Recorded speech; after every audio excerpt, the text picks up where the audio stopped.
Dr. Tiffany Moon, I am so excited to have you on Save Yourself with Dr. Amy Shah. You are such a beacon of light, and you have this amazing new summit, the LeadHer Summit, coming up. I can't wait to get into all of it and also your health routines because we love to talk about health and fitness and wellness here. So, thank you so much for being on. Thank you for having me. I'm going to do a quick bio and then we'll get into it. Okay. Okay. So, Dr. Tiffany Moon is a mother. She's a wife. She's an entrepreneur. Now, she's also a conference organizer and leader for the LeadHer Summit, which lets you get into all the details about. But you graduated at the top of your class at age 23, which is so impressive, and associate professor of anesthesiology. And you have 50 original manuscript reviews and book chapters. And you have a candle brand, a wine brand, and you were on, national TV. You are the definition of doing it all. And I want to hear more about, we can dive into what that means for you and how you define that for yourself. But tell me a little bit about this newest venture, the Lead Her Summit. I'm really excited about it. Yeah, I'm excited too. So I started brainstorming in January what I wanted to do differently this year because I kind of felt like I was stuck in a rut. And you and I both know we've been to so many CME conferences that are very scientifically based. But I will tell you, I've been practicing anesthesia for 12 years after residency now, and I don't need to know how to practice anesthesia. I Mhm. want to know how to negotiate, how to have difficult conversations, how to invest my money wisely, how to level up my marketing and social media, all these skills that they do not teach us in medical school or elsewhere. And everyone's sort of out there learning these skills on their own with very little cross pollination of skills that we could teach for each other. So I Mhm. thought, wouldn't it be great if we had a conference which offered CME, but also taught these soft life skills for professional women in the fields of medicine, law, finance, business, entrepreneurship, all of those things. And I could not find one. I really could not because I get CME money from my work to go to a conference every year. And Mhm. I was like, I'm going to spend my money on that kind of conference this year. So I tried to find one and I could not. And in February of this year, I said, you know what? I'm just going to make my own.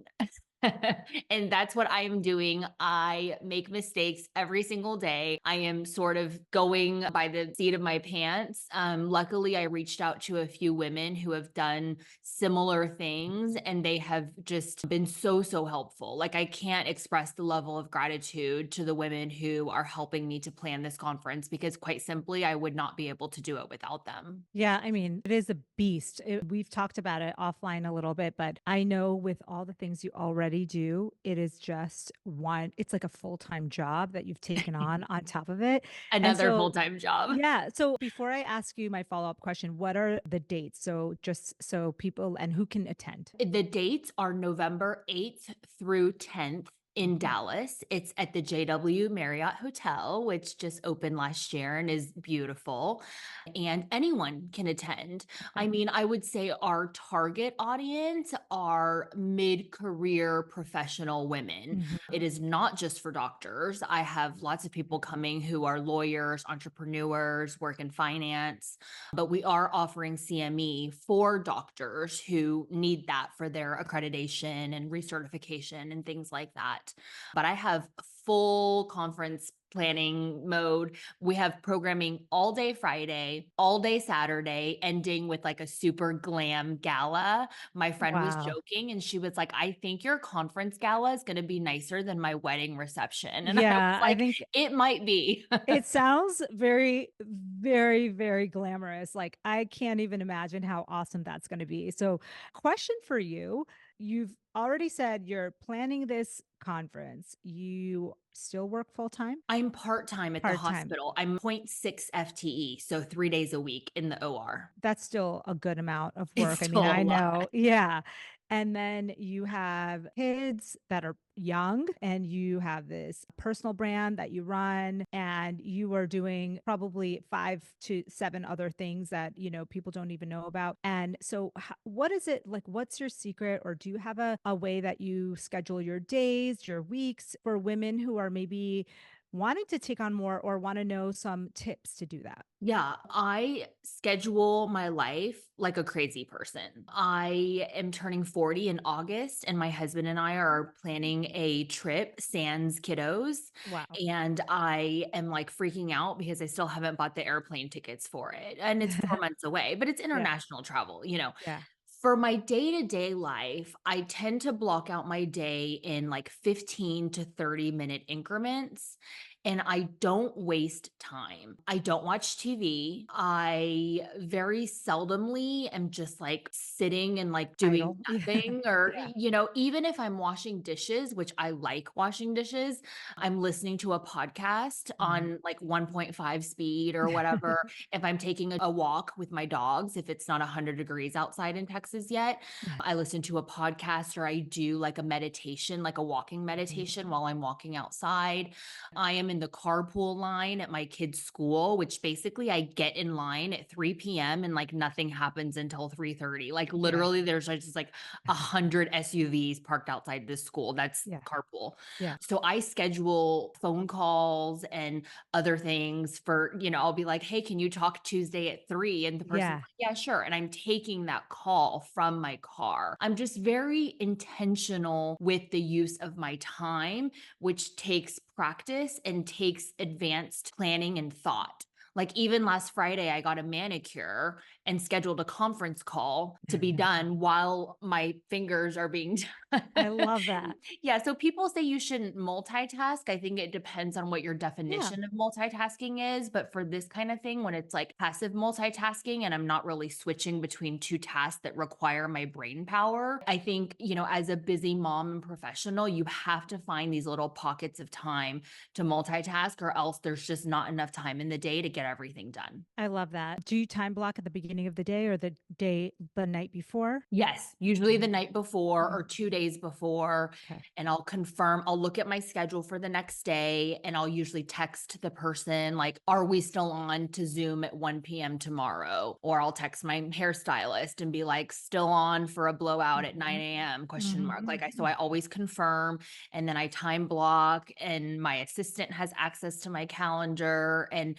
there is rarely like 15 or 30 minutes in my day that like isn't blocked out, which Love it. I know for some people sounds like absolute torture. Like one of Yeah. my best friends, if she had to live her life this way, like she would be miserable. Yeah. But this is my personality. I'm Mhm. just a wee bit OCD and I like it. I prefer it, but I also understand that not everyone wants to live their life this way. I think it's like a structure. And I think what you said in the beginning about the summit, the Lead Her Summit, I think that a lot of these skills about time management, about negotiation, about entrepreneurship, they are not taught to us. Like I am learning in my 40s what I should have learned like in high school or college at least about marketing, about entrepreneurship, about time management, about how to get these. I had a mentor tell me something that was life changing that I wanted to share it with you too, because I think it was life changing for me.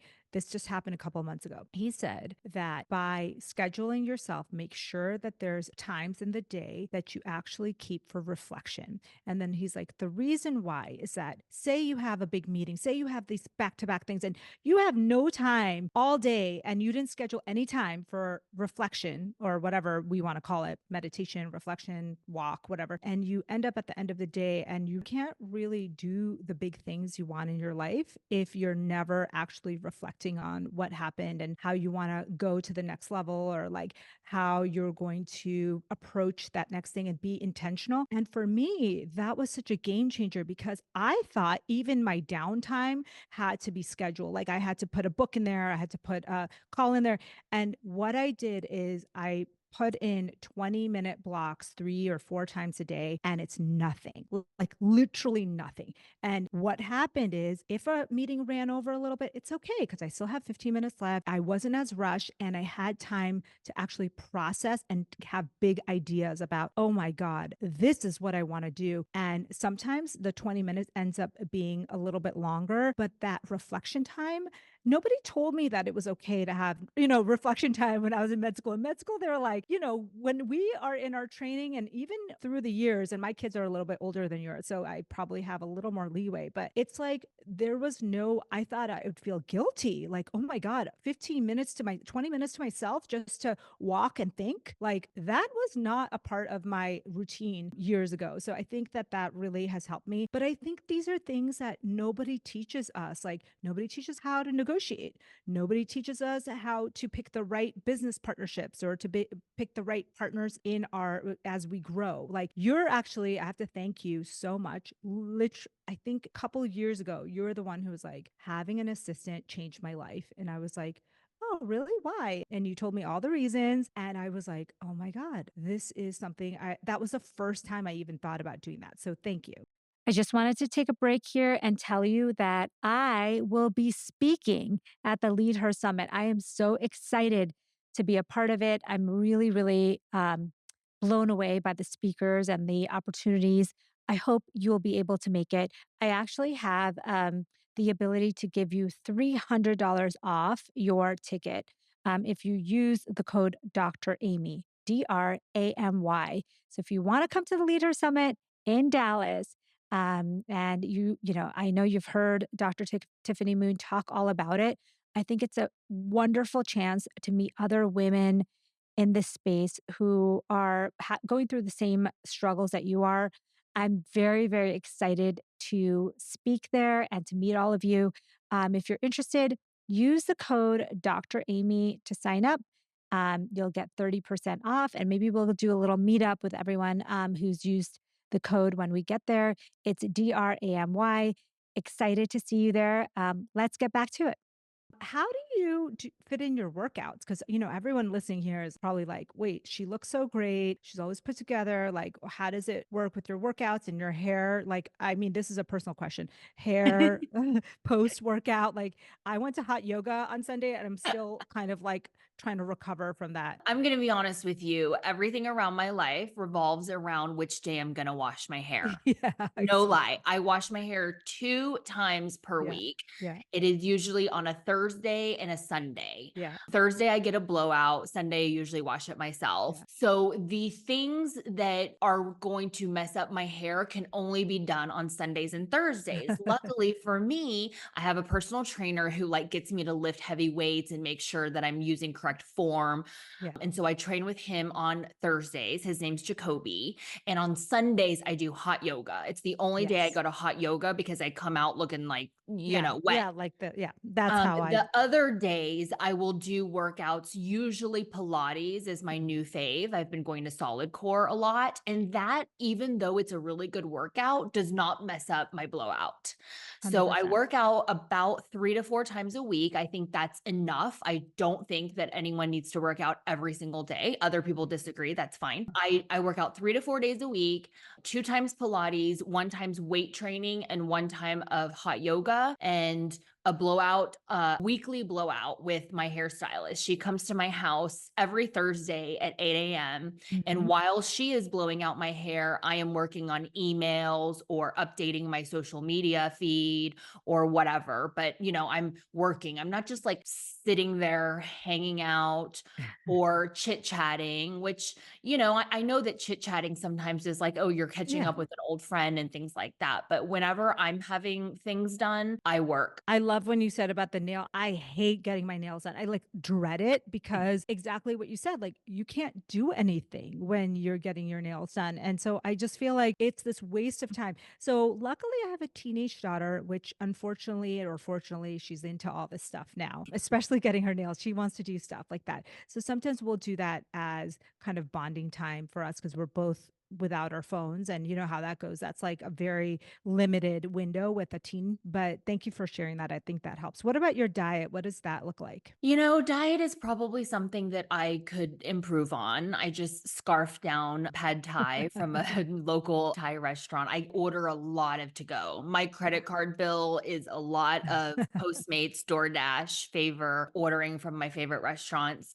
I don't meal plan and I don't cook and I don't feel feel guilty that I don't Yeah. cook. It's just, we can only do so much. And early on, I decided like I don't enjoy cooking. There are many other ways that I can bring nutrition to my body. And I just eliminated that skill set from my life Love it. entirely. And I don't feel bad about it. In the morning, I usually have coffee with like a scoop of this collagen peptides or protein powder. Mhm. And that usually gets me through like my intermittent fast Mhm. because I have dinner usually like 6:30 with my Mhm. kid. And then for lunch, sometimes I have a salad or something like that, but I don't know if it's like the Asian in me. I have to have something warm for Mhm. lunch. Like if it's not warm, if it's just a salad, like I don't feel like I ate. Mhm. So I'll have like a salad, but like put a miso soup with Mhm. it, or I don't know, leftovers from the night before. I'm not super intentional about what I eat. And I used to joke that if someone could just create a pill that gave you nutrition as well as a feeling of satiety, I would be their biggest customer Yeah. because I'm so busy, like in the operating room and on my days not in the operating room, taking calls, running my businesses, things like that. Like if I could just eat 2 pills for lunch, Yeah. I would totally do it. What And then what for dinner, I eat whatever I want. Yeah, I mean, I think luckily for you, you're also, probably pretty mindful about what you're eating. Even if you're eating takeout, as long as you're eating something that, is homemade, you're choosing right. I'm guessing you're getting it from places that are really using high quality ingredients. I think it can be great. And I love that you said, as an Asian, like, you probably have a lot of pressure to cook, to, do a lot of domestic tasks as I do from South Asia. Like, I think when I first got married, first started residency, I thought, oh my gosh, how am I going to do residency and then like cook and clean and do all these things? And my husband, who was also a resident at the time, he was like, what are you talking about? Like, we're on the same schedule. So if we're home and our schedules are aligned, we're going out to eat. We're not, buying stuff at the grocery store and spending. He just didn't enjoy that. And I was like, oh, thank God. Like, I thought that was like, I thought that's like what my mom did and what my grandmother did and what my aunts did. And so I love that you said that because I had to have his permission really at that time. And now I don't feel guilty about it at all. But to say, like, it's okay, we're equals. Like, we can just like, he does certain tasks, I do certain tasks, but there's not based on who's a female, who's a traditional role in this situation, especially when it comes to food and kitchen tasks. I think that's Mhm. really a big thing to talk about. I think women don't give themselves permission to not do all the things. I have a lot of friends who literally think that it's their job to clean the kitchen, to make the food for everyone, to pack the lunches, to clean the house, and they feel really guilty about not doing some of that stuff. And I don't know if where that's coming from because for me it's like Well, I know where it's coming from. It's coming from society and the social constructs that like the mom should, prepare food and then clean the table and pack the lunches and all that. And I'm like, where was that rule written? Like, yeah, please show me where you read that that's the rule. And they're like, oh, I don't know. That's just what my mom did for me or blah, blah, yeah. blah. And I'm like, times are a changing, honey. If you want to do that for Mhm. your family, then for sure do it. But if you don't want to, there's absolutely no rule that says you're less of a mom or, not doing a good job. Like all that guilt, I think much of it is self inflicted. And I used to feel guilty too. And my mom, of course, being an Asian mom, the way she showed me love as a child was really like by feeding me, always like, Yeah. eat more, eat more. Yeah. She never told me she loved me. We definitely didn't show physical affection. She'd like, beat my ass for getting an 88, but then Yeah. like cook homemade dumplings and set it in front of me. And basically that was her apology. You know what I Yeah. mean? And so Yeah. food has all these emotions around it, which is why some people, eat late at night because they're Mhm. emotionally eating. Mhm. And I went through a period, I gained 20 pounds from 2020 until like mid 2021. Didn't go to a gym when COVID closed all the gyms down. And I basically ate my anxiety through Mhm. COVID and drank like 2 glasses of wine per night, all for like over a year Yeah. and gained 20 pounds. And then one day I was like, this is not acceptable. And I went back to the gym and was more intentional with my eating and cut out my daily wine habit. And yeah, it's just you have to get over the feelings associated with food, I feel like. Well, speaking of that, I think you do some really, really awesome, funny social media videos. How but those take so much time. I was thinking about this the other day. I'm like, doing a funny, like one of those funny videos that you do, and you do anybody who's not following you, you should. Is it Tiffany Moon It's just MD? Tiffany Moon, Moon MD MD. on Yeah. Instagram, TikTok, everything. Tell me a little bit about how you plan that out because I love seeing that side of you because it's like a fun, you have this like serious professor doctor side, but then you have this funny, really like playful side. How does that work? When do you do that? How do you figure that out? Yeah, I have all these ideas. People are like, "Where do you get these ideas for your TikToks and Instagram reels?" And I'm like, "They're just in my head, you know?" And shooting them sometimes takes a long time, but sometimes doesn't. Like I just turn the phone on or like I'll make my kids hold the phone for me. I'm like, "Come here, hold it right here." Yeah. And it's just like relatable humor, family humor, Mhm. husband and wife things. Like I made one around Christmas that was like waking up in the morning and then realizing you forgot to move the elf from the night before. I hate that stupid elf on the shelf. And I was like, you know what? I'm just going to make a reel out of it because I know that other moms like also forgot. And it's just things that happen in day to day life. And I think, how can I make this funny or relatable? And then I just film it. Sometimes it hits and sometimes it doesn't. And I will tell you, as long as I've been doing this, I have absolutely no idea Same. what's going to hit and what isn't because sometimes I'll post one and I'm like, that's so funny. Like that's Yeah. gonna go viral and it gets like 5,000 views. Yep. And then I will post something that's so stupid, took it on one take, actually was almost not even gonna post it, but I like didn't have anything better. So I just sent it out there and it like gets millions of views. And I'm like, Yep. obviously I know nothing. Yeah, I mean, that's the crazy thing about social media is like you can't really plan anything because the world decides what they like. And like you said, sometimes there's no rhyme or reason behind it and it just goes. And that's the beauty of it. And also the frustrating part of it because it's beautiful because you can be creative because you don't have to worry about, oh, I always have to stick in this box, stick to this one format. But it's also obviously very frustrating too. We didn't touch on something, and I want to make sure that we talk about this. It's your experience on Real Housewives of Dallas. I know we've spoken about this offline, but I think for people who are either new to you or new or maybe had heard of you on the show, talk to me a little bit about that experience. Yeah, I mean, I never thought I would be a Real Housewife. I was not a fan of the show before I joined. One of my good friends, Deandra, had been on the show for several seasons, and I had been to some events that were being recorded. So I like saw the cameras and stuff. And she was like, the producers really like you. They think you're funny. And like, would you, talk to the casting agent to be a housewife? And I was like, absolutely not. Like, are you crazy? The first time she asked me, I think my kids were maybe 3 or 4, and I was working full time as a assistant or associate professor doing clinical research trials, mentoring residents, that sort of thing. And I was like, "No." And I understood that the premise of the show was sort of based on like middle-aged women who have dinner parties and are glam, but then there's drama and they're like flipping tables and that sort of thing. And I was like, that's just not my vibe. But she asked me year after year, and I finally broke down and I was like, you know what? I'll talk to the casting agent, but no promises.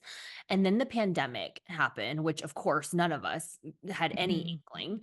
And I was in a deep, dark depression around the pandemic. And I just kind of thought, like, I've been living my life as a good girl this whole time. Like, I'm almost 40 years old. I graduated from medical school AOA when I was 23. I went to UCSF for residency, came back to Dallas, signed on as an attending. I'm in the same job now that I was then, 28 years old, as an attending with some residents who are older than me. And I've been doing everything right my whole life. And now there's this pandemic and the world as I know it's going to end. And like, I never really did anything crazy or for myself or unexpected. And so Yeah. I called the casting agent back and I was like, you know what? Like, I'll take the call. And so we had a Zoom and they asked me all these questions. And then they flew me out to LA to meet with the executive producer. And then, like, 2 months later, they called me and they were like, we would like to have you be the newest Real Housewife of Dallas. And I was like, oh my God, is this actually happening? Because even throughout the interview process and the different stages that they put you through, I never really thought that they would pick me Mhm. because I was still working full time.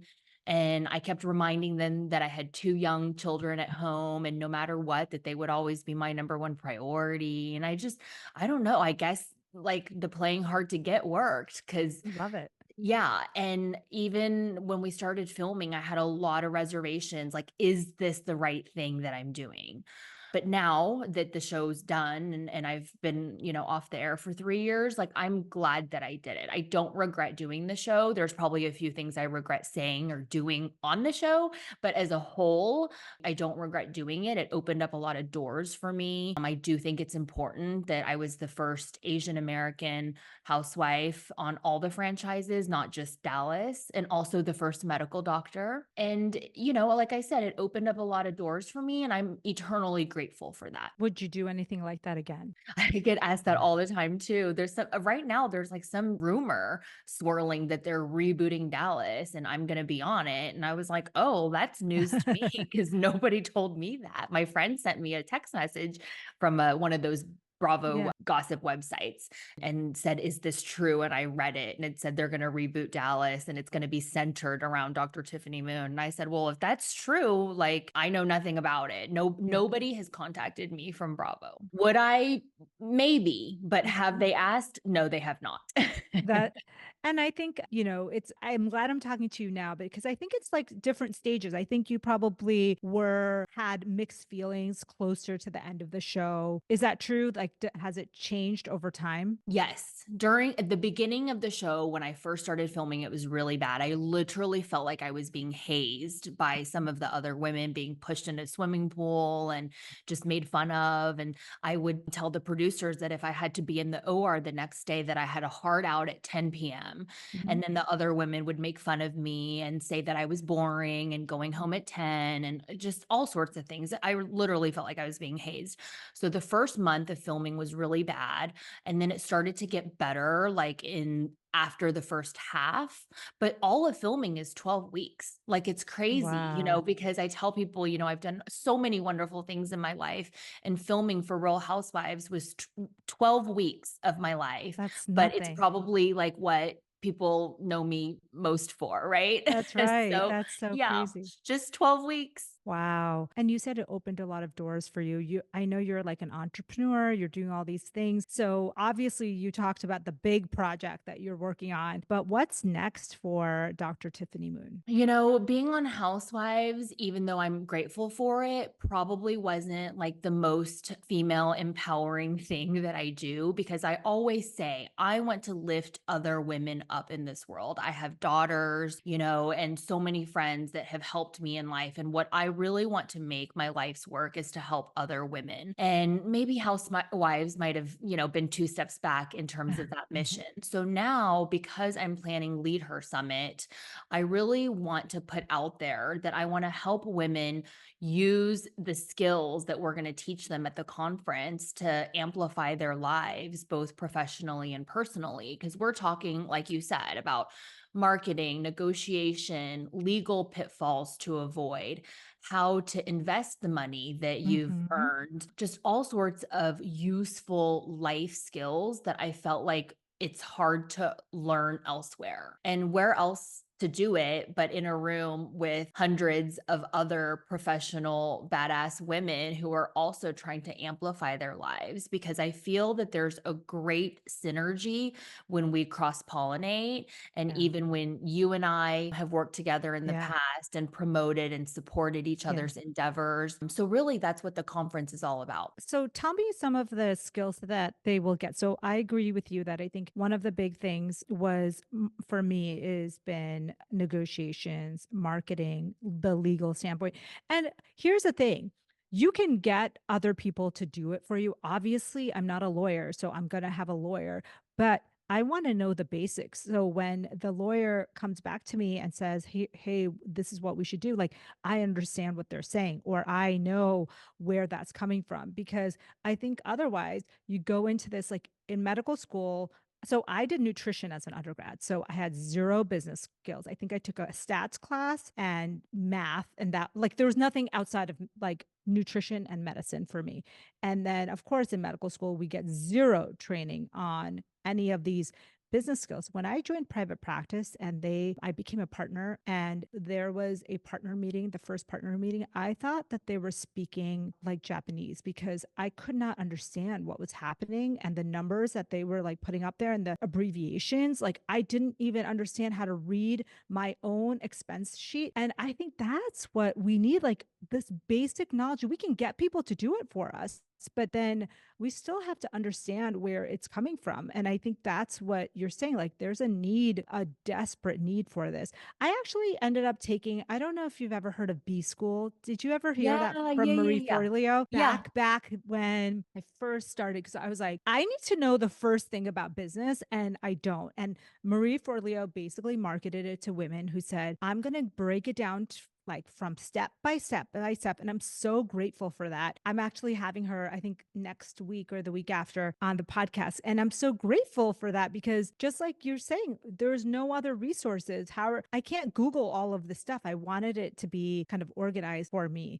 So who are some of the, if you don't mind sharing, if you know some of the experts already that are joining that are going to help us, during that conference through that, and you can grab if you Yeah, need to look at no, it. no, I am promoting LeadHer Summit as the best set of speakers you will find in any conference of this manner, because when I dreamed up this idea earlier this year, I thought, yes, I went there to be a glam gala and a photo shoot and these fun sessions, but really the bread and butter of the conference are the speakers, or else Yeah. it's just a nice party. Yeah. And so I reached out to my friends and colleagues who are at the top of their game for everything. So I have Sunny Smith, who has built a multi-million-dollar Love business her. off of coaching. She has Yeah. helped so many people. She has helped me in ways that I didn't even know I could be helped, because I did therapy for years Yeah. and my therapist is great. And we talked about, my childhood traumas and all that kind of thing and my PTSD from being on Real Housewives. But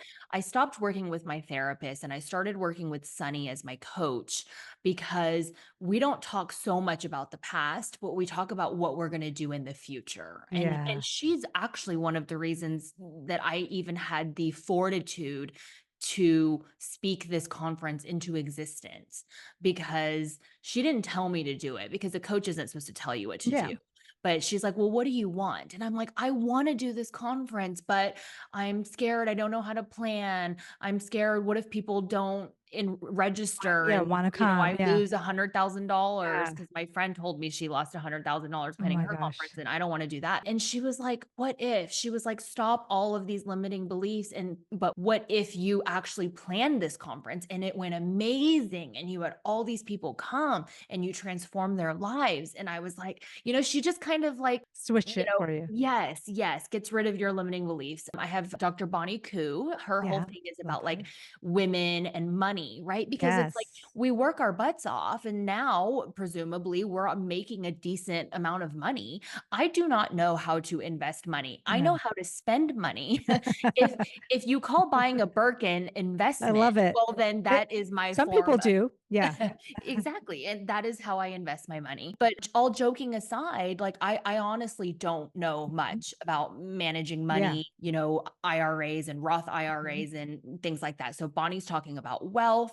I have a professor from, I want to say it's Princeton, Sarah, and she wrote a book specifically about how women can negotiate, Ugh, because I I love have that. incredible trouble I've never negotiated before. I have the same job I got straight out of Same. residency. They said, this is how much we'll pay you. Yep. And I signed on I didn't even think to negotiate. And not just in terms of money, but like time, schedule flexibility, that kind of thing. Like I just really my whole life, like people give me something and I'm so grateful to be given an offer. I don't Yep. try to like counter by like, oh, can I have a little more? Or, that kind of thing. I agree. What you said about taking the job, I remember I was in fellowship and I remember getting the call and them saying, well, this is the standard contract we give everyone. There's no flexibility, but if you want to look over it, that's fine. Basically telling me that doesn't matter what I want because this is the standard. And I remember saying to him, Well, like I have 2 little kids and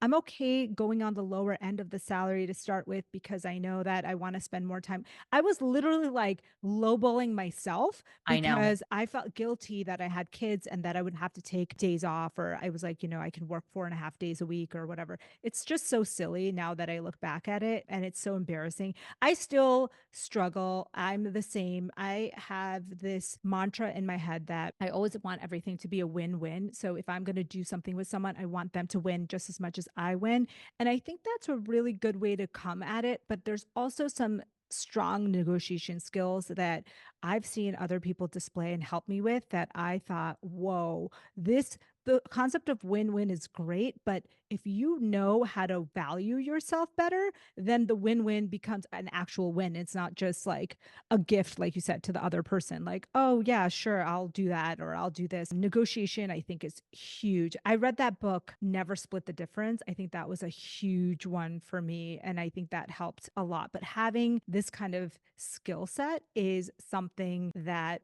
people need. And the fact about the coach, I think having a coach is absolutely essential. Like, I think all through my life, I thought whenever I want to get better at something, like I have right now, I have a fitness coach, I have a mindset coach, I have like, and not sometimes they're not even paid. Like, I have mentors that are like, coaches that work as coaches and they don't really even know it, but that's really, really special. So tell us more about where we can find you and where we can find more information about the summit. If you just want to follow me and see my funny reels and fashion and whatever, I'm Tiffany Moon MD across all the platforms. I'm most active on Instagram and TikTok. And then if you have interest in the summit, LeadHer Summit, it's November 8th through 10th in Dallas. We have a separate Instagram account for that, which is just LeadHer Summit. Okay. And LeadHer is like a play on the word leader, but it's Yes. lead her. But you can always just follow me and I'll redirect you to that. We have a website as well, which is leadersummit.com. And we have our amazing lineup of speakers. Some speakers we have that are still pending, they're looking at their calendars. We have not announced all of our speakers just yet, but we will be, hint, hint.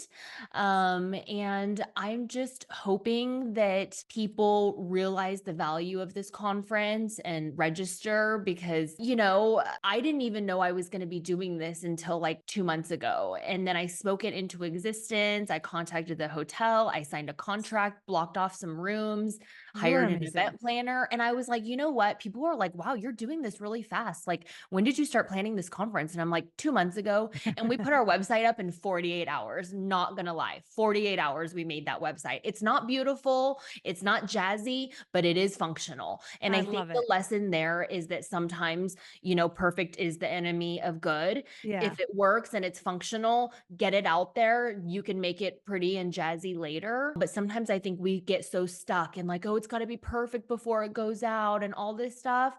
It wasn't perfect when it went out. We had typos on there. I sent it to my friend and she was like, girl, you have your home address listed at the bottom of the website. I was like, oopsies, oopsies.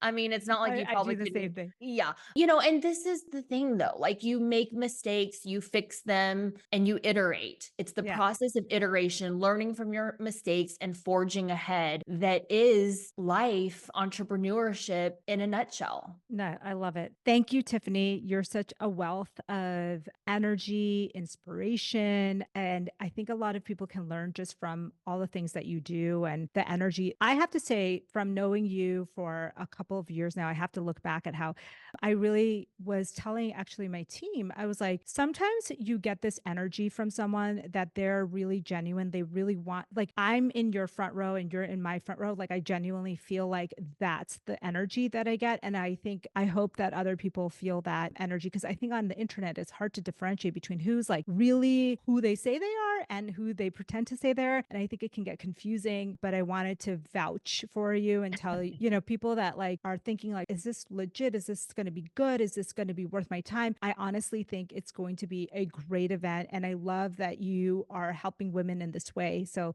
thank you so much for being on and more to come. We're going to be talking more about it in the future too. Thank you, Okay. Amy. All right. Great.